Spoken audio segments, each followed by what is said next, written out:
สมาเฮ็ดสวยแท้ทำไมมันต้องเป๊ะขนาดนั้นเลยเหรออ้าว เขาเชิญไปกินเป็ดนะคะ ก็ไม่ได้แบบว่าก็ต้องสวยสิ ทำไมต้องใส่กางเกงยีนกระแดงด้วยล่ะ ใช่ยังไง ใส่ชุดกระโปรงสวยๆสิจะได้เข้ากับทรงผม อันนี้มันนิ้วห้าวอ่ะ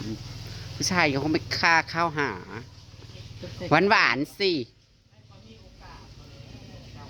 นึกก่อนคิดหน่อยดี จ้า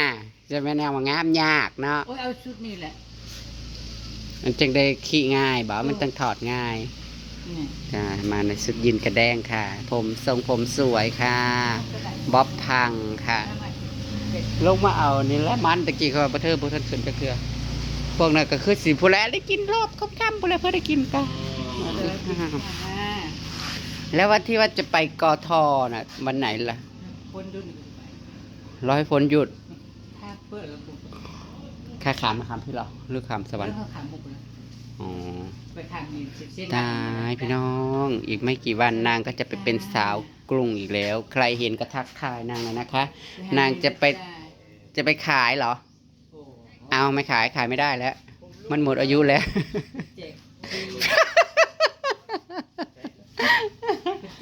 โอ้ฟรีเหรอ แถวต้นอะไร เธอไปคราวนี้น่าจะอยู่แถวต้นสิงสถิตต้นอะไรดี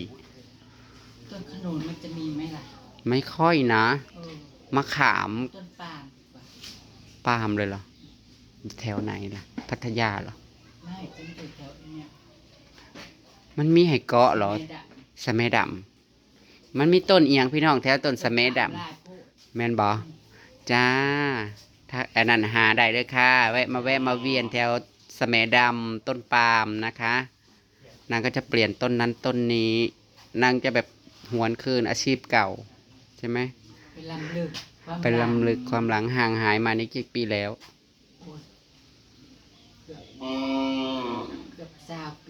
ป้าสิจื้อท่าบ่เฮ้ยท่าดีท่าเด็ดท่ามัดใจ33ขึ้นมาบ้านตั้งแต่33ตอนนี้51ที่52ก็สาวเนาะป้าแล้วมันสิบ่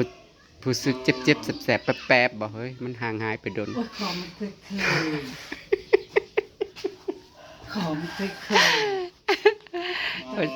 บนส่วนบรรลาดเป็นระลึกบ่ลำลึกบ่ส่วนนางไปนั่งยังคาลูก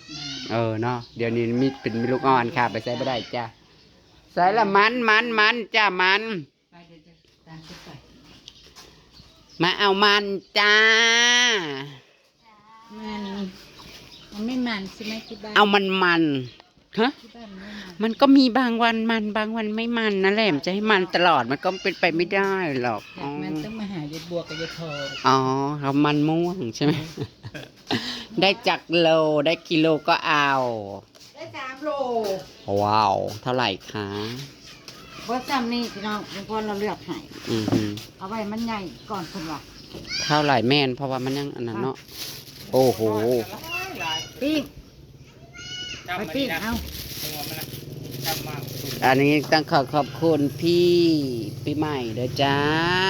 ที่คอยสนับสนุนทีมงานเบิร์ดทุกคนทุกช่องเด้อจ้าเขาให้พี่สุขภาพแข็งแรงร่ำรวยถูกหวยรางวัลที่1เร็วไวเด้อพี่ปีใหม่เด้อเพราะว่าพี่เพิ่นกับเป็น FC เฮามาดดแล้วล่ะเพิ่นก็สนับสนุนแบบทุกคน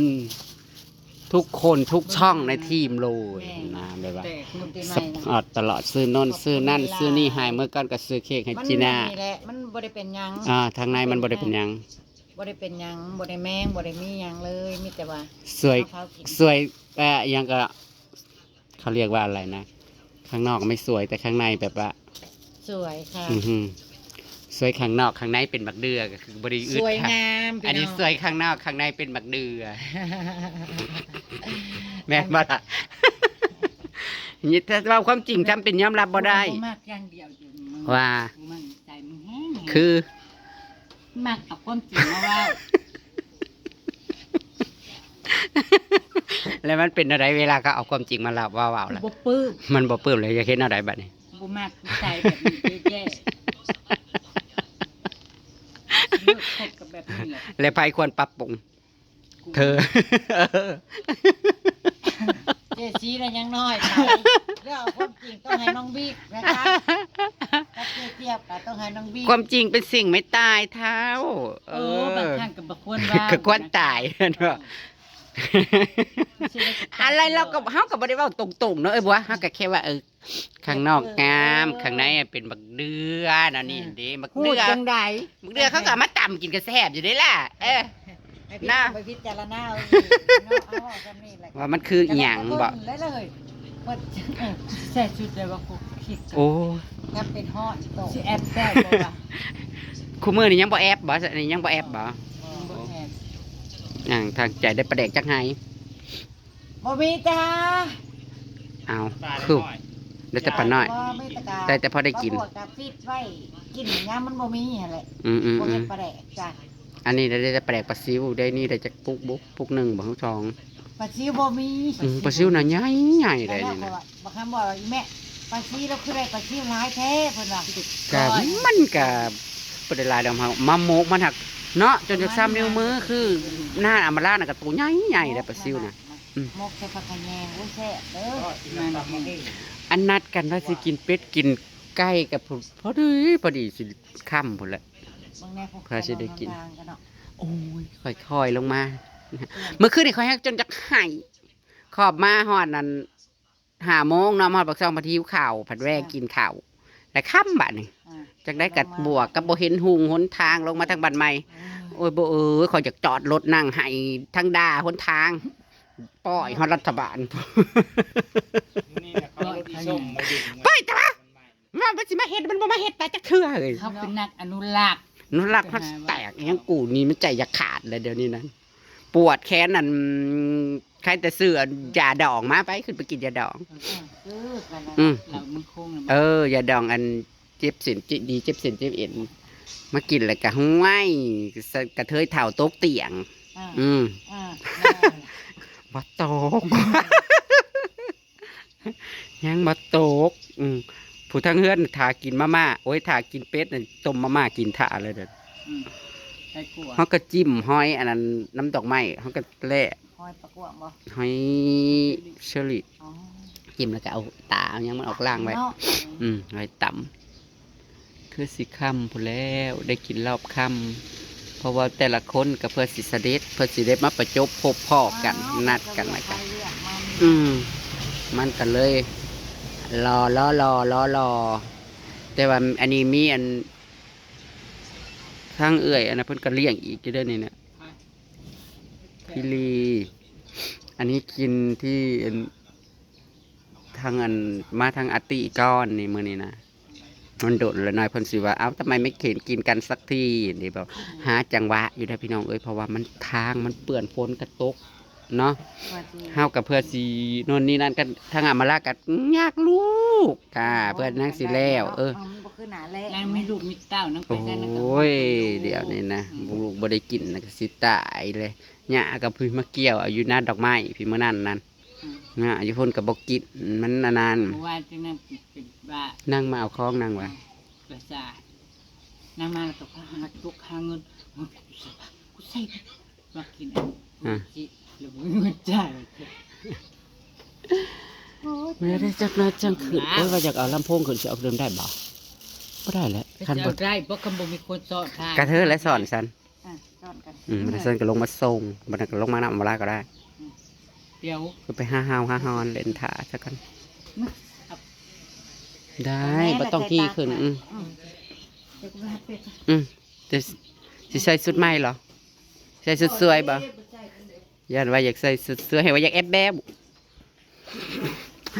สันเงินขอบคุณนะจ๊ะพี่ปีใหม่เด้อทางสนับสนุนยายบัวพร้อมแล้วกัน ผู้ได้กินก็คือเจซี